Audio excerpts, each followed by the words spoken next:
This next technique I call it the jackhammer. So with the jackhammer, what we're going to be doing is you're going to glide toward yourself, but you can kind of vibrate it like this. And make sure your hand is totally relaxed. And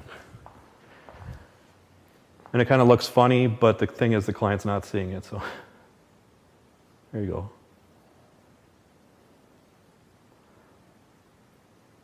So it's kind of deportment in a way without leaving the body. So you're on the body the whole time with the deportment then.